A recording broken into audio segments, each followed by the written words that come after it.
I'm Daniel. I'm Jay-Z. And this is Just My DIY. We're getting back to our sublimation roots today and trying out several different ways to sublimate on wood. We're going to try painted wood. We're going to go after the Subli Glaze, as well as polycrylic, and of course, thermal laminate. As we get into testing these 4 ways, we actually thought of a 5th way to sublimate on wood that not a lot of people have tried. HTV. That's right. We're going to put HTV on wood and then try to sublimate on top of that. So we got a lot of experimenting ahead of us. See how it all turned out right now. To do this experiment, we found a design on Creative Fabrica that we could use across the boards. We like to print everything from Photoshop, but you can use your favorite program. Whatever you use, make sure that you do flip it over because all sublimation prints need to be reversed. Once we go into the print menu, we're going to be using our EcoTank 15000. So we're going to check out our print settings real quick. We are printing on 13 by 19 inch paper. And we are using premium presentation paper matte setting and best quality. So once we have all that, we send it to the printer, which Photoshop makes you click print twice. Here it is printing out using Hippo sublimation ink, and please do note the colors will not appear as though you want them to until you press it with heat. Absolutely, and we are using the Johnson Plastics Plus sublimation paper, which we will also link below. These little rounds are 10-inch rounds. We found these on Amazon. If we were doing this for real, we would definitely glue 2 of these together to alleviate some of the warping issues you're going to get with something this thin when you heat it. But for now, we're just going to paint them. We're using a regular old latex paint like you would use in your house. Obviously putting it on with a bit of a roller and letting them sit. Thank goodness we had the foresight to paint that 5th one, even though we started off with only 4 concepts to test. First up, polycrylic prep. This is a water-based polycrylic, and before we're ready to use it, we're going to sand with a 220 grit over the white paint. Afterwards, we dust thoroughly. It is important you do not shake polycrylic, but instead stir. And you can use a stirring stick as a guide to pour it into your second container so you do not pull dust or other debris into your main container. And apply liberally and evenly, making sure to attend to the edges. And use up as much as you pour as you can, because otherwise it's just going to go to waste. Now we're going to do the Subli Glaze prep. First, we're going to heat up our convection oven to 325 degrees, and it's important that you don't put this in the oven that you cook in. This Subli Glaze that we have is a clear sublimation coating. They do make a white one, but the clear is just what we had. So make sure you shake it up real good for about a minute. This is actually in real time. Lies. And then spray liberally to get a nice good coat on there. You will want to, once you get that coat on there, wait 5 minutes, not 5 hours. It's a true story. And then put it in the oven like a pizza pie, where you'll let it sit for 20 minutes, which is actually a true story.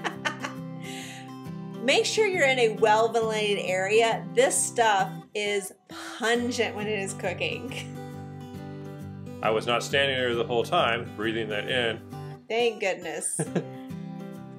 Now you will notice that the baking of the Subli Glaze on the wood did turn the paint color a little bit. You'll see when we put this bare painted wood down that it definitely darkened up that white paint some. So something to keep in mind. Also the back of it was very toasted. Mm-hmm. Here's a laminate prep. So we're going to pull out a thermal laminating pouch, and you'll know that there's like one very clear side to it and one very opaque side to it. What's the difference? Well, the glossy side goes on the outside and the more matte side goes on the inside because that's where the adhesive is. So we're going to make sure to do all the work there on the inside of the envelope. We don't need both sides, so we trim it out. And we're going to trim it down to shape a little bit, leaving some overlap, but not too much as to stick to everything ever. Yeah, remember when you heat this that it's going to stick to your butcher paper, whatever you have underneath it, so. It will laminate everything. It will laminate. Laminate the earth.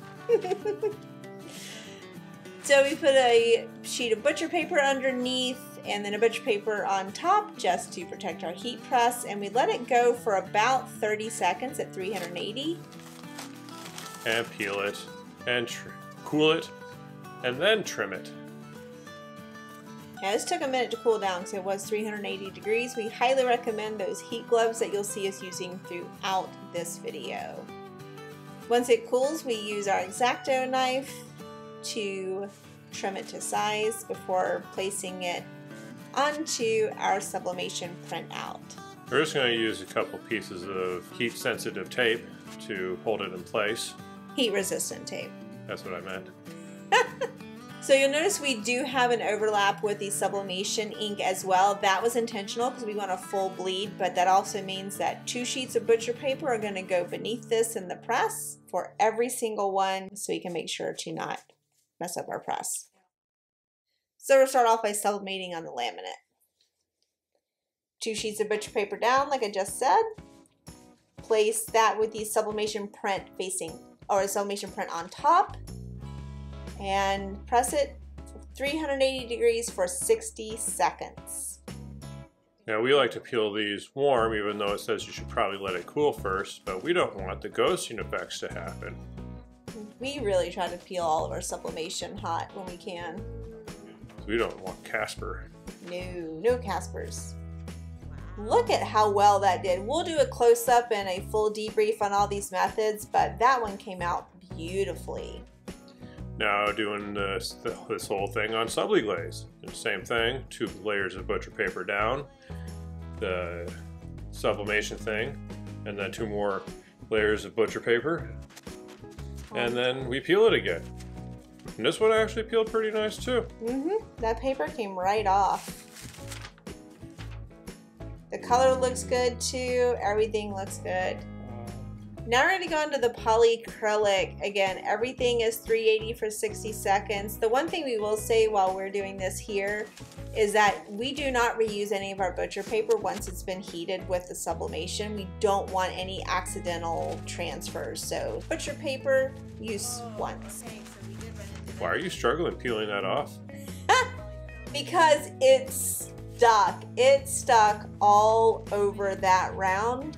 And keep in mind, we did let this polycrylic cure for actually 4 or 5 days because we got distracted. Even letting it cure that long, it totally stuck, so we had to use some water and a rag and about 20 minutes to get this off. And there's still some on it. And here's the bare paint. Same story. Butcher paper, sublimation project, butcher paper, 380 press and go. 60 seconds done. Beep. And here she goes, struggle again. Watch this. Same story as with the polycrylic, the bare paint, the paper stuck to it. We don't show you us scrubbing it off, but another 20 minutes with a rag and water, and we'll show you what that turned out with. Very faded. Yeah. And side project. I think the laminate kind of inspired this one, but we remember that you can sublimate on various HTVs. So we grabbed ourselves some holographic HTV from Caesar and cut it on the StarCraft Solo, but you can use a Cricut, a Silhouette, Solo, whatever you want to use to cut this down to size. We cut that about 10 inches because these wood rounds are slightly under 10 inches. Because there's no carrier sheet touching the wood, we are going to use our heat resistant tape to secure that down. Again, just a layer of butcher, the project, and another layer of butcher just to keep everything being everything. So we tacked this on at 320 degrees for about 20 seconds. 20 seconds or so. Even though this says it should be a cool peel, we do peel it a little bit warm. It stayed on fine, and then trim it to size. As a tip, we would not recommend trimming this exactly to size at this point. You'll see why. shiny. Ooh. But we're going to go ahead and put it across the sublimation project paper and put it in place with more heat-resistant tape and 2 layers of butcher, the project. Guess what? 2 more layers of butcher. I don't believe it. 2 layers? 2. Swing it. Now we're going to use 385 degrees for 40 seconds. And then, of course, I'm going to try and peel it, see if she can do this one. Ooh, so it did stick on one corner because the HTV either shifted or shrunk. We're not sure which one, but that's why we recommend not trimming it to size until after you sublimate. Now that we have sublimated on all 5 rounds in different ways, we're going to tell you what we liked and maybe didn't like about each method. First, we'll talk about polycrylic. I feel like the colors came out through the sublimation process, vivid, bright, but you can see it's not shiny. Right, so that has a really good wood look to it, which is what we were kind of aiming for sublimating on wood. However, while it had good color payoff, oof, that elbow grease to get all the sublimation paper off was a little much. There still might be some sublimation paper on here. I definitely saw little pieces still on there. So then we're going to go on to painted wood. Mm-hmm. Now this came out with a very faded, vintagey. I'm actually surprised it took as much of the sublimation ink as it did, but some people would like this for their design. Yeah, I would say this was my least favorite. We're trying not to tell you this is the best way to do it, but this is my least favorite overall because it has low color payoff and high needs for elbow grease. So if you want a vintage look on wood and you don't mind putting in the work, go with this method. Otherwise, no. Then we got Subli Glaze, the stinkiest of methods. Oof. This penetrated our garage, our living room, our sinuses, we put on your safety stuff. Yeah, and definitely. So the great thing about this is this has really good color payoff. The paper was easy to get off of this one. We do wish that the paint hadn't changed colors as much, kind of turned a little brownish vintage in the convection oven, but that could have been the kind of paint that we used. We'll definitely experiment with this method more, but when we do, we'll make sure that the garage door is fully open and not just cracked, because this stuff does stink. Then we got the Sizer HTV holographic. This was so fun. So I'm really glad that we tried this, even if it was kind of an afterthought, because we know you can sublimate on top of a bunch of different HTVs. Glitter HTV, holographic, glow in the dark, and there's probably a few others that I know some people have tried. But putting together the HTV on wood plus sublimate on HTV had a really cool effect. It does look really awesome. There's only a couple of nuances to get it to finish right, and that has to do with some possible shrinkage or slippage of the HTV during the sublimation application process. But that can be fixed. Yeah. I mean, not fixed, but we can do it better. We can do it better next time. Overall, this is a really interesting look. And if you're not trying to get the wood grain to show through and you're just going for a really cool, I want to make a sign with sublimation, you should definitely give this method a try. It also does have some aspect of gloss to it, but it's not an overpowering amount of gloss. Yeah. Like heat transfer, we call it thermal laminate. Do this every time, folks. Every single take. Now this came out with like the sharpest of images, but somewhere in here, out there, you're gonna get it almost.